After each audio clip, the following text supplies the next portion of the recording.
Bonjour tout le monde, bienvenue dans cette nouvelle vidéo, deuxième vidéo sur les jongles. Donc c'est Coach Araf 2.1 ou 2.0 comme vous voulez. Donc on va continuer toujours sur les jongles puisque dans la première vidéo je vous ai parlé un peu de l'importance d'apprendre à jongler. Donc aujourd'hui je vais vous donner des exemples concrets avec deux garçons que j'ai toujours le plaisir d'entraîner. Ça fait un moment qu'on s'entraîne ensemble, Lorenzo et Alex. Donc ce sont deux garçons qui maîtrisent, comme je vous avais dit dans la première vidéo, qui arrivent à faire 50 jongles au pied droit et 50 jongles au pied gauche. Hein? À 11 ans, voilà, ils maîtrisent tout. Et c'est ça ce qui est demandé. Et maintenant, de temps en temps, on travaille aussi la maîtrise de la balle en l'air. Mais avant de vous montrer ces quelques images, je voulais tout simplement préciser quelque chose. Concernant les jongles, bien entendu.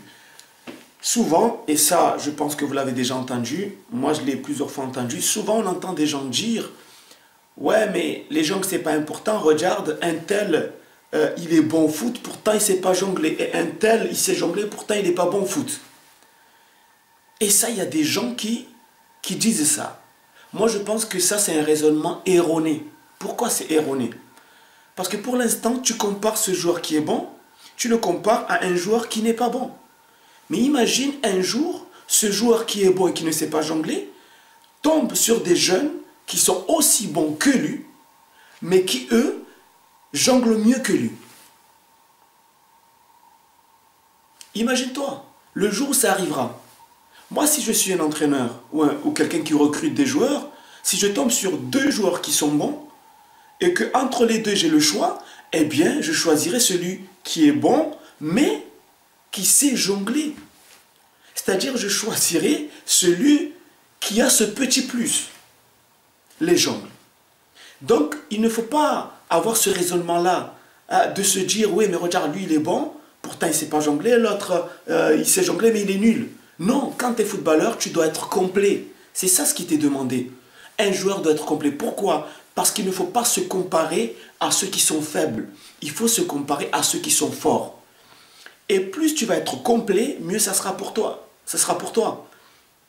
D'accord? Donc le fait de dire, lui, il sait bien jouer, pourtant il ne sait pas jongler, donc les jongles, ce n'est pas important, c'est un raisonnement erroné. Parce que le jour que je vais t'emmener, que je vais amener un jeune joueur qui a le même âge que ce joueur-là, que tu parles, et qui a le même niveau, mais qui sait en plus de ça, qui sait jongler, qui sait faire ses gammes, 50 pieds droit, 50 pieds gauche, 50 les deux pieds, 50 de la tête, et bien ce jour-là, tu comprendras que jongler c'est très important. Parce que savoir jongler, comme je l'ai dit dans la première vidéo, ça te permet de maîtriser la balle en l'air, mais c'est aussi un petit plus qui peut faire la différence. Si je suis entraîneur, que j'ai deux joueurs qui savent jouer, que je ne sais pas lequel choisir, et bien moi je leur dirais, prenez un ballon et jonglez.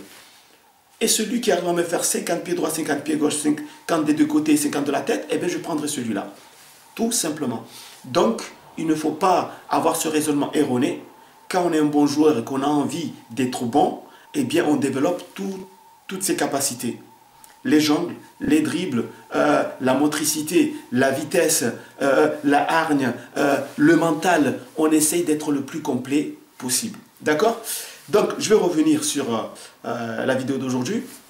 Je vais vous montrer l'exemple de Lorenzo et de Alex, d'accord, qui maîtrisent parfaitement le pied droit et le pied gauche, pour vous montrer les exercices que nous faisons maintenant. Maintenant, c'est la maîtrise de la balle en l'air. On envoie le ballon en l'air et on doit l'amortir, le renvoyer, etc. sans faire tomber le ballon. Regardez. Je croyais que tu avais compris. Allez, on tape un peu plus haut. Allons, un peu plus haut, voilà. Très bien. Allez, maîtrise. Voilà. Voilà, bien. Très bien. Très bien. Très bien. Là. Ça fait 2. Voilà. Respire, respire, relâche. 3. Change. 1, 2, 3. On change. 1, 2. Allez. 3. Un peu plus haut. 1, 2, 3. Ok, à toi. Donc voilà. Donc j'espère un peu que vous commencez à comprendre un peu l'importance des jongles. Et j'espère aussi que vous allez commencer à les travailler. Et si vous êtes parent d'un petit, eh bien, aidez-le à bien faire ses jongles. Même s'il est bon, comme je l'ai dit tout à l'heure, même s'il est bon, ne vous arrêtez pas à ça. Ne comparez pas vos enfants ou bien vos joueurs à des joueurs qui ne savent pas jouer. Parce que le jour qu'ils vont tomber sur des joueurs qui sont au top, et qui ont le même âge, ce jour-là, vous allez vous rendre compte qu'en fait, vous êtes très loin. Il faut toujours rester modeste, se dire toujours, c'est ce que je disais à un jeune que j'entraînais hier, je lui disais qu'il faut toujours se remettre en question. Se remettre toujours en question. Ne te compare jamais. Ne te compare pas à des jeunes qui ne savent pas jouer. Ne te compare jamais à des jeunes qui ne savent pas jouer. Ne te compare jamais aux jeunes de ton club ou bien aux jeunes de ton équipe. Essaie toujours de te comparer à des jeunes qui viennent d'ailleurs, qui sont beaucoup plus forts que toi ou ceux qui jouent au-dessus de toi. Parce que c'est ça ce qui va te pousser à devenir meilleur. Donc sur ce, puisque là je vais à l'entraînement, je vous donne rendez-vous dans une prochaine vidéo. Et comme d'habitude, restez toujours motivés. N'abandonnez jamais votre rêve. À très bientôt. Ciao.